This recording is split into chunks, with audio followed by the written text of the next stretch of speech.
just when I thought I could take the British Navy seriously, this happens. Stay tuned. What is up, guys? You're tuning in to NickyMGTV for another video. As always, you can hit me up on Instagram, Snapchat, Twitter, or down in the comments below if you have questions. Also, make sure you guys hit subscribe below of this video, on this video, whatever you want to say, because I know you guys are lurking, because there's only like 40%, 30%, sometimes even less than that, like 20% subscribe that are watching the videos. We're going to jump right into the topic right now, where the British military has now established a pub, yes, a bar, a pub, whatever you want to call it, for the regional equivalent, because we know that British like to say boot and trunk and mix all these words up. Just keep on the same pace. We are both speaking the same language. You don't have to make it fancy. This is not Joe Dirt, okay? But they have now opened a bar on a ship, which I will show right here. I know, the CO, how important this is for any ship.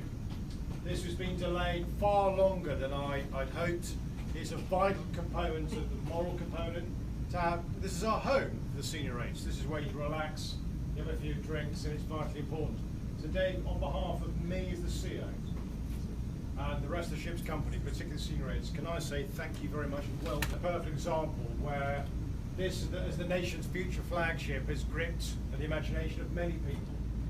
And also the work we've done, not just with the RNRMC, but also with British Business and Wadworths and BAE, and all the people have helped bring this to fruition. It's a fantastic example where the Royal Navy can work so well with people who are interested in what we do. This is taking place on the HMS Queen Elizabeth. I've talked to people that have actually been on this ship before, but they apologize for how long it took to put this bar up. I'll tell you what, in the U.S. Navy, that would never happen, because yeah, we just can't even handle our own. But we're going to jump right into this Reddit thread where someone actually jumps into some information about this that I was unaware of that will probably shine some light on what's actually happening. The video said, this is the senior rates pub, which he says the officers have a wardroom bar, which is different. So I'm assuming this is kind of like the U.S. Navy's chief mess, if I could put a comparison to that for E7 to E9.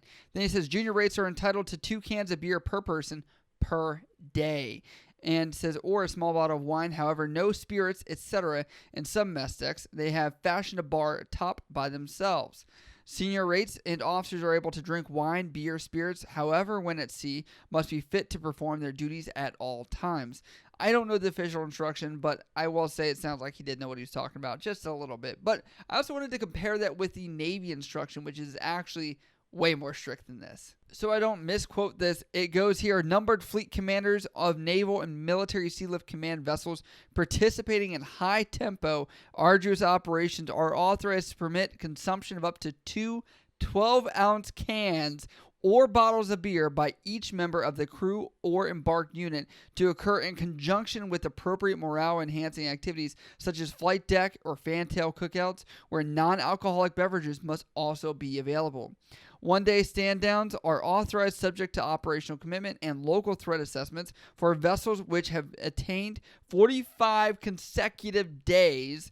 By the way, we just had a carrier come back that did 210 days straight, so welcome back to that crew.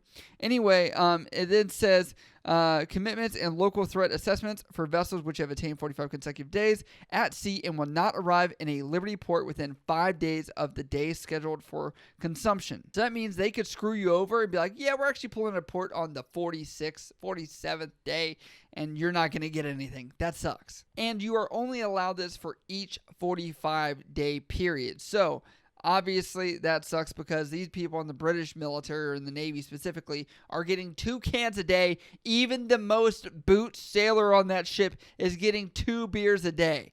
And I have to sit on a ship for 45 days before I can even think about it. I actually have experienced this a little bit, and I want to talk of my own personal experience is, first off, I've only had one day where I've actually been able to consume alcohol on the ship, and that was only because we had distinguished guests from one of the host nation countries come on board. They did a dinner on board, and pretty much what happened was they had more beer than people, and so they let us go up. It became a crazy fest. They were like trying to organize lines. People were selling their beers to other people.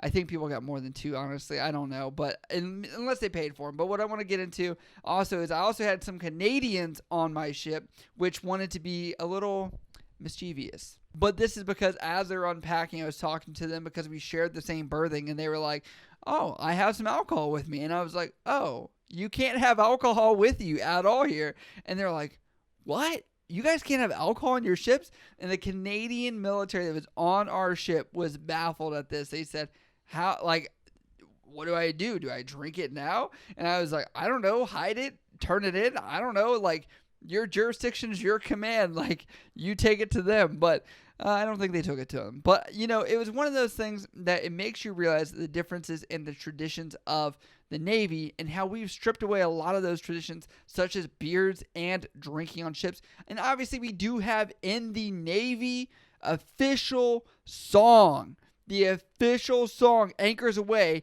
has "Drink to the Foam." Please do not change that, by the way. At least let us keep the spirit. I mean, a little bit, because we're going to drink when we get to shore anyway.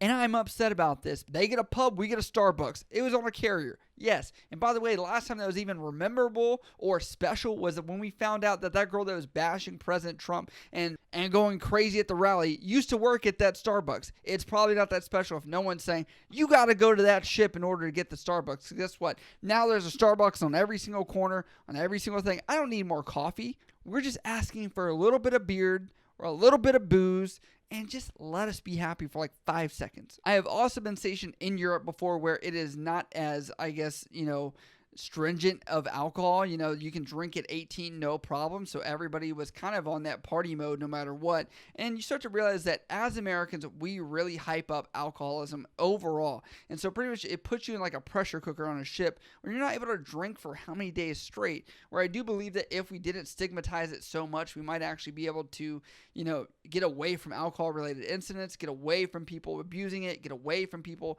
treating this as such like a forbidden fruit, if anything. So this brings me to you guys. As much as the military does have traditions, especially the Navy as far as naval service, sea services in general, what do you think about having a pub on a ship and the comparison between the British military and the American military, or even a different military that you can think of that maybe has even more benefits than what we do or what we're talking about right here? I'd love to know what you guys think. Obviously, there are people from other branches that watch this channel as well. I'd love to hear your insights. But as always, if you guys do have questions, you can always hit me up on Instagram, Snapchat, Twitter, or down in the comments below if you do have questions.